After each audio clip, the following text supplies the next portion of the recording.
जय एस्ट्रोलॉजर इस समय हमारे साथ जुड़े हुए हैं। सबसे पहले उनसे आपकी मुलाकात करवाते हैं। हमारे साथ हैं नरेश कुमार जी। स्वागत है सर आपका।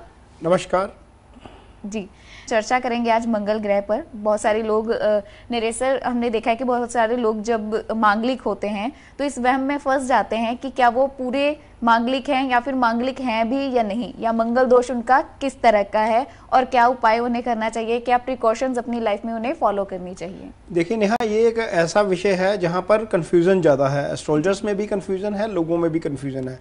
या तो लोगों को बताया नहीं जाता पूरी तरह, या फिर लोग ऐसा कर लेते हैं कि सॉफ्टवेयर में जाते हैं, अपनी बर्थ डिटेल भरते हैं और वहाँ पर पता लगता है कि सॉफ्टवेयर आपको मांगलिक बता रहा है और आप खुद को मांगलिक मानकर उसी तरीके से एक्ट करते हैं शादी के मामले में। या फिर ये सोचने लगते हैं कि मांगलिक हैं तो मांगलिक ही लड़का या लड़की होनी चाहिए। लेकिन ये बात समझनी पड़ेगी नेहा कि सॉफ्टवेयर आपको वो बताएगा जो उसमें फीड किया हुआ है। उसमें कैंसलेशन नहीं फीड की गई है। किसी भी सॉफ्टवेयर में मंगल कैंसिल कैसे होता है, मांगलिक दोष रद्द कैसे होता है, वो नहीं फीड किया गया है। या जिनको अधूरी जानकारी है वो आपको ये बता देंगे कि आपकी कुंडली में लगन में, चौथे भाव में, सप्तम में, अष्टम में या 12वें भाव में मंगल है तो मांगलिक दोष बनता है। और मांगलिक दोष भी इसलिए क्योंकि नेहा जब मंगल लगन में बैठते हैं तो सप्तम को देखते हैं तो सप्तम को प्रभावित करते हैं। चौथे भाव में बैठते हैं तो चौथी दृष्टि से सप्तम को प्रभावित करते हैं, इसलिए मांगलिक। सप्तम में बैठे हैं तो ऑब्वियसली सप्तम को प्रभावित कर गए। अष्टम में बैठते हैं तो अष्टम से दूसरा भाव देखते हैं, वो फैमिली का भाव होता है, इसलिए मंगल का दोष। 12वें में बैठते हैं तो अष्टम दृष्टि से सप्तम को देखते हैं तो सप्तम को प्रभावित करते हैं। इसलिए ये माना जाता है कि क्योंकि मंगल फायरी प्लैनेट है और थोड़ा सा अग्रेशन का कारक है, इसलिए ये माना जाता है कि मंगल जो है आपका लाइफ जो है वो डिस्टर्ब करेगा, मैरिड लाइफ में डिस्टर्बेंस देगा। लेकिन यही मंगल भंग हो जाता है जब ये मंगल आपकी कुंडली में राहु, केतु, गुरु या शनि के साथ होते हैं। तो जब ये प्लैनेट किसी स्लो मूविंग प्लैनेट के साथ है तो आपका मांगलिक दोष जो है वो भंग हो जाता है, मंगल किसी भी स्थान में बैठा हुआ आपकी कुंडली में। पहली बात तो ये होती है। यदि आपकी कुंडली में मंगल उच्च राशि के हैं, नीच राशि के हैं, योगा कारक हैं, तो मांगलिक दोष जो है वो भंग हो जाता है। इसका मतलब है कि मंगल अपनी राशि में हो गए, या तो मेष राशि में या वृश्चिक राशि में हो तो मांगलिक दोष भंग हो जाएगा, या वो कर्क राशि में हो या मकर राशि में हो तो भी मांगलिक दोष भंग हो जाएगा।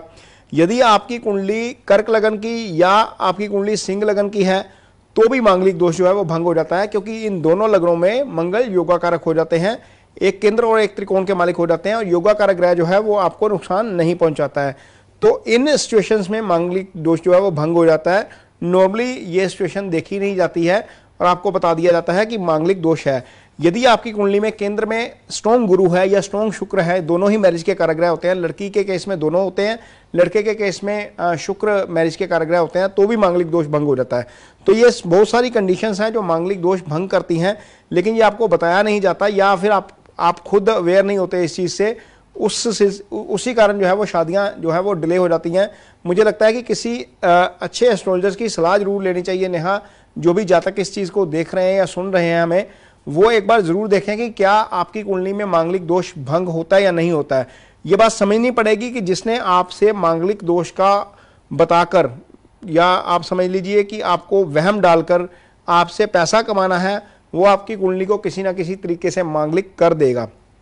चूँकि कुंडली के 5 भावों में मंगल, पहले, चौथे, 7वें, 8वें, 12वें में मंगल होने से मांगलिक होता है, तो वो व्यक्ति या वो पंडित या वो ज्योतिषी वो आपको लगन कुंडली से मांगलिक नहीं निकलेंगे तो आपको बता देगा कि आप चंद्र कुंडली से मांगलिक हैं। आप चंद्र कुंडली से मांगलिक नहीं निकलेंगे तो आपको बता दिया जाएगा कि आप नमाज कुंडली में मांगलिक हैं। वहाँ से भी मांगलिक नहीं निकलेंगे तो आपको बता दिया जाएगा कि आप शुक्र कुंडली से मांगलिक हैं।